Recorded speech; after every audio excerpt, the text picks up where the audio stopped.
Voltamos aqui com o nosso TV Câmara Entrevista e o tema de hoje é sobre terrorismo no mundo. Nosso convidado é o professor e historiador Moacir Santos e juntos vamos entender um pouco mais aí sobre como o terrorismo acontece no mundo, quais são suas influências e como esse mal vem sendo combatido. Professor, o senhor acredita que o terrorismo nos últimos anos ele tem se intensificado ou realmente é só uma impressão midiática, né, de que hoje a gente tem mais formas aí, acesso de informação, ou o senhor acredita que realmente o terror vem aumentando no nosso planeta? Eu acredito que ele tem aumentado no sentido em que as condições assimétricas de luta entre grupos diferentes colocam o terrorismo como uma opção. Nós podemos observar que nas últimas décadas os conflitos entre estados eles têm se reduzido, e isso é claro tem que ser um objeto de estudo, mas o insurgir contra o Estado ou contra estados tem se colocado na ordem do dia. E aí tem um caso interessante para perceber que o terror é um fenômeno complexo, como eu tenho abordado aqui durante a entrevista, durante a nossa fala, né? Vamos pegar o exemplo do Estado Islâmico. O Estado Islâmico, ele de fato tem uma ação que é execrável, que merece e deve ser condenada, deve ser combatida, mas ele surge no vácuo de poder que se estabeleceu no Oriente Médio a partir da deposição do Saddam Hussein e posteriormente dos próprios conflitos internos à Síria, a partir de 2011, que degringolaram em uma guerra civil. Então nós temos uma ação em 2003 para a deposição do Saddam Hussein. Os Estados Unidos lideram uma coalizão que interfere naquele país, depõe um ditador de fato, alguém que também deve ser repudiado, mas se estabelece um vácuo de poder, porque é uma intervenção externa que desequilibra o país. O Iraque até hoje, de fato, é um semi-estado, não tem conseguido estabelecer políticas coerentes de coesão dentro do seu território, tanto é que não controla o território integralmente, e aí surge o Estado Islâmico, que se expande para a Síria, e aí usa a violência como uma forma de dizer para as nações ocidentais, parem de intervir, porque vocês vão ser afetados, vão ser alvo da violência de modo indistinto. Então o que nós observamos nesse processo? A violência contra os países ocidentais e contra também as populações do Iraque e da Síria por parte do Estado Islâmico, mas derivado de uma ação anterior dos Estados Unidos. E é interessante que esse país para muita gente é tomado como um exemplo, e aí se estabelece um conto de fadas, como se os Estados Unidos fosse um país que de fato defendesse a democracia ou o estilo de vida americano para todos.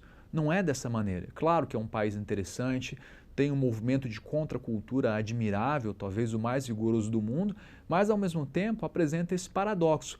Um Estado que intervém e que gera condições, a partir da sua intervenção, para a apropriação dos recursos ou do apoio de outros países. Isso atualmente no Oriente Médio, aconteceu na América Latina, onde os golpes militares foram apoiados e articulados junto com os Estados Unidos.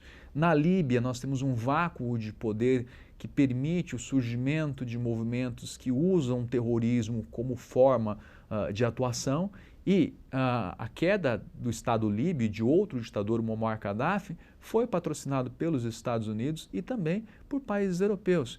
Então o terrorismo de Estado, ele é o irmão gêmeo do terrorismo contra o Estado, seja em determinadas regiões como o norte da África ou o Oriente Médio, ou contra os próprios Estados ocidentais. Quando se estabelece a ideia de que o terror é monopólio de alguns grupos radicais islâmicos, a complexidade dessa história ela fica apagada. E isso, é claro, é conivente, vamos colocar dessa maneira, para esconder a responsabilidade daqueles que são coautores diretos ou indiretos, dependendo da perspectiva, desse terrorismo que está disseminado hoje. Professor, e muito interessante o que o senhor está falando, e como que esse discurso do terrorismo está sendo utilizado hoje, principalmente pelos Estados Unidos e pela Europa, para articular movimentos de invasão de países, né, ou guerras que acontecem lá no Oriente Médio com esse discurso de terrorismo. O senhor acredita que, na verdade, muitas vezes aí o que existe é realmente uma intenção de se apropriar de territórios, de recursos naturais? Como que o senhor vê essa hipocrisia, vamos dizer assim, desse discurso do terrorismo vinculado aí com os países ocidentais mais ricos, né? Veja bem, essa linha, né, que os Estados Unidos adotou, ela foi legitimada pelos atentados do 11 de setembro, que, claro, nós temos que repudiar esses atentados, mas temos que entender que os Estados Unidos poderiam ter outras reações em relação a esse ataque, que pudessem, de fato, promover a resolução das causas que levam ao terror, né? Mas a opção tomada foi exatamente usar essa violência, usar esse atentado para promover intervenções sistemáticas no Oriente Médio, no norte da África ou em outras regiões que convenham aos interesses dos Estados Unidos e dos seus países aliados, especialmente os países da Europa Ocidental. Então, há uma linha de conivência ou de conveniência, melhor colocando, em relação a esse terrorismo. Porque quando se faz a análise histórica, se percebe que essa reação, o terrorismo, ela é uma reação contra um poder assimétrico, que é o poder dos Estados Unidos e seus países aliados. Mas é interessante para esses países a existência do terrorismo. Por quê? Porque isso legitima perante a população norte-americana, perante as populações dos países da Europa Ocidental, as ações de intervenção no Oriente Médio, ou na Ásia, ou no norte da África. Imagina você como se vai convencer em democracias maduras a sociedade, as famílias, os jovens a aceitar, arriscar a vida num território hostil, num território estrangeiro, através de ações de intervenções, através de guerra e assim por diante. Ora, é preciso que a ameaça externa seja vista de fato como algo que pode liquidar aquele estilo de vida, a paz, a segurança daquelas pessoas, não é? Quando nós observamos a quantidade de gente que morreu no Iraque ou em outros países devido a essas intervenções, nós observamos que a reação foi desproporcional.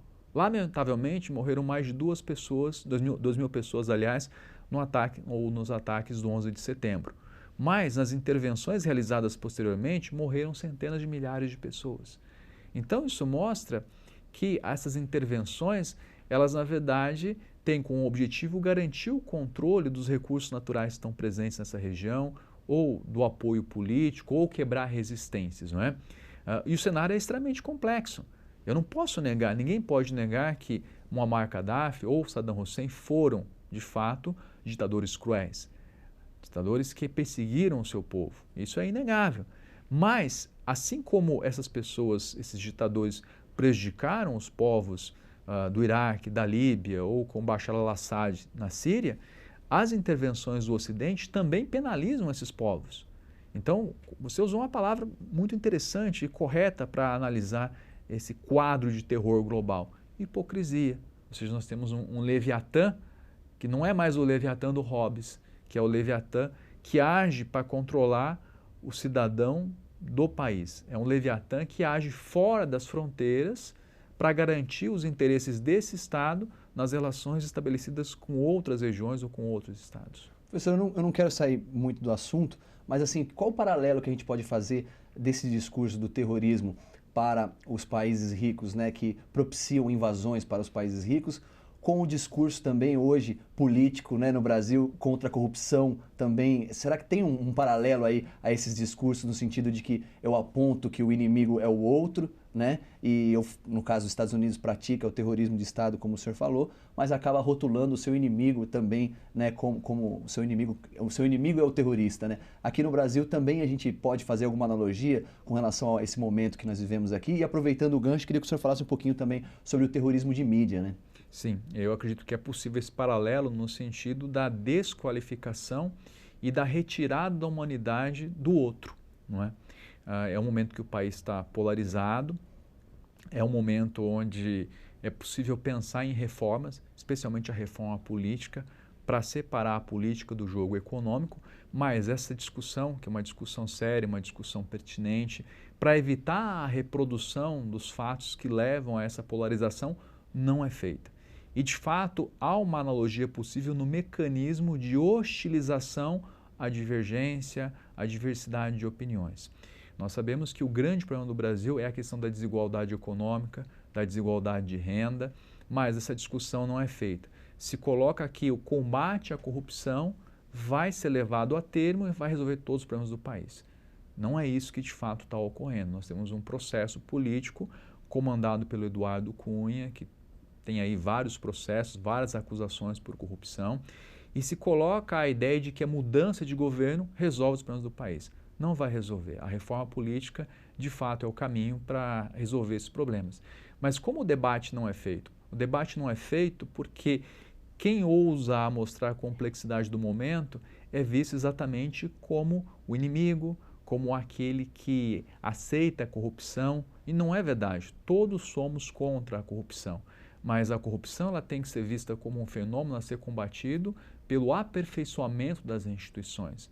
A corrupção não pode ser o objetivo do debate político. Ela pode ser um dos temas, mas não pode ser o tema principal. E é claro, acho que você tocou num aspecto importante, que é o terrorismo de mídia.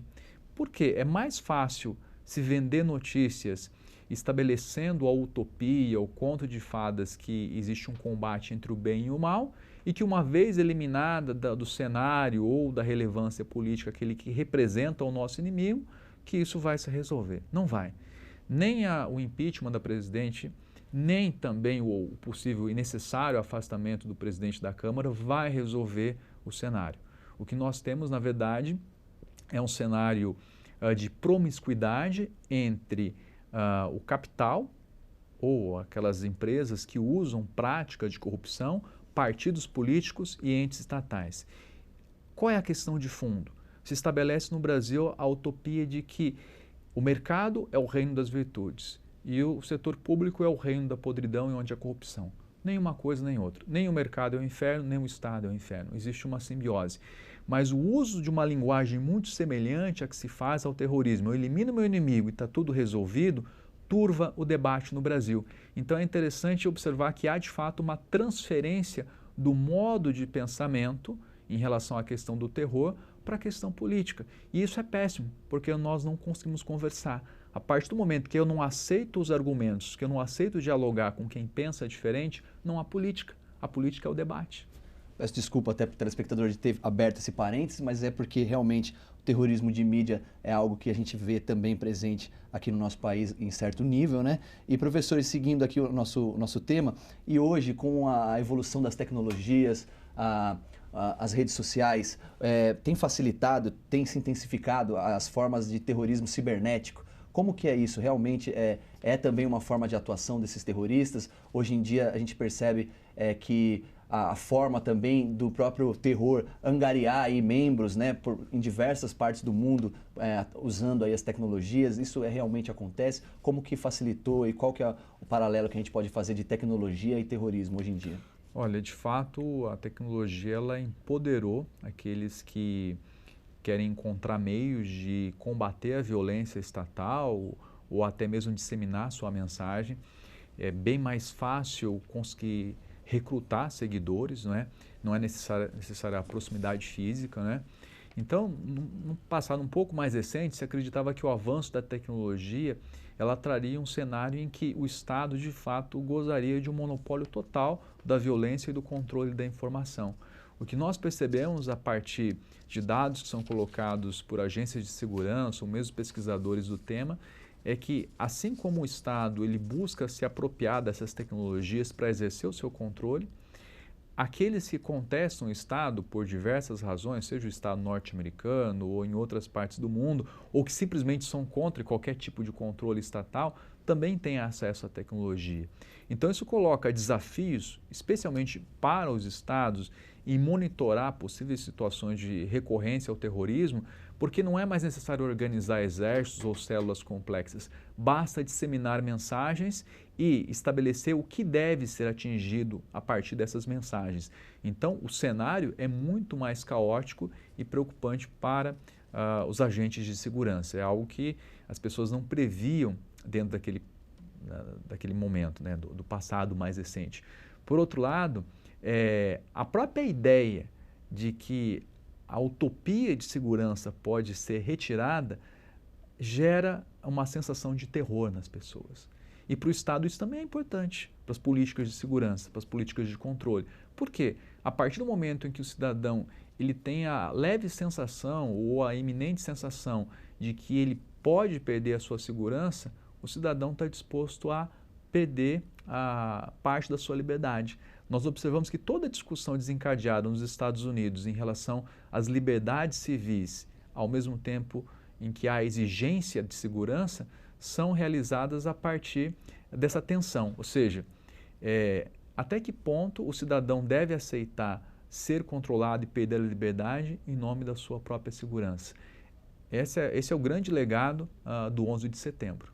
Professor, nosso tempo está acabando, mas eu queria abordar um assunto, essa crise dos imigrantes na Europa, né? Queria que o senhor fizesse uma ligação aí disso e também que isso acaba gerando todo um preconceito ali da Europa de receber, e um dos argumentos utilizados para impedir que muitos imigrantes entrem lá na Europa é a questão do terrorismo. Sim. A gente qual que é a relação que a gente pode fazer entre esses dois assuntos? E também, o senhor acredita que teremos ataques terroristas nos próximos meses, nos próximos anos, agora recentemente? Como que o senhor vê isso? Olha, eu vejo da seguinte maneira esse cenário, né?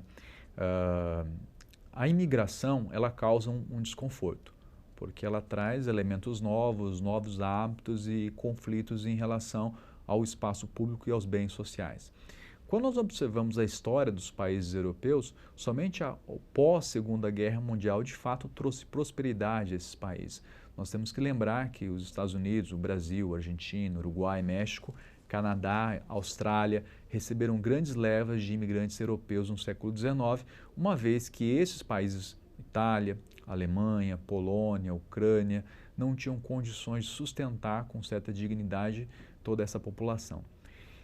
Quanto ao fenômeno do terrorismo nos países ocidentais, nós temos que observar que até o momento os agentes envolvidos com o terror são, na verdade, pessoas de origem do norte da África ou do Oriente Médio, nascidas na França, nascidas na Bélgica. Não são pessoas que estão vindo por conta dessa atual onda de imigração. E o terror é uma realidade, nós vamos ter que aprender a conviver com ele. É necessário que as autoridades aprendam a entender quais são as causas que levam ao terror, mas fundamentalmente, enquanto as questões políticas e econômicas que provocam desigualdade e que geram uma massa disposta, quando eu falo massa, eu não falo em milhões, mas eu falo em pessoas, né, um punhado de pessoas em qualquer lugar do mundo que acaba aceitando as soluções radicais. Vamos lembrar que o terrorismo ele não precisa de milhares ou milhões de pessoas. Os terroristas precisam, na verdade, de um punhado que estejam sujeitos, que estejam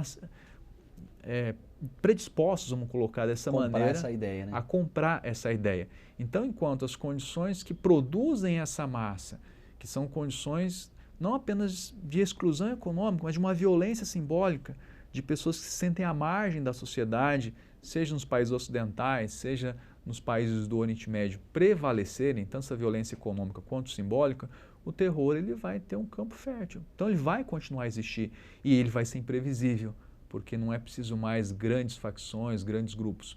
Basta meia dúzia, 3, 4, 5 pessoas dispostas que o ato de terror vai ser praticado. Professor, bem rapidinho, porque a gente não tem mais tempo, mas só para a gente falar desse assunto. O senhor acredita que aqui no nosso país, com essa grande polarização, com a intensificação dos problemas sociais, né, as brigas, essa disputa política, podemos ter ataques terroristas no Brasil?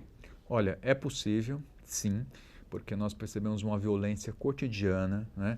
Pessoas que são atacadas virtualmente e fisicamente por conta de divergência política, e isso é muito ruim para o país, porque esse é mais um passo para um tipo de violência que vai descambar na violência organizada. Mas eu quero fazer uma ressalva.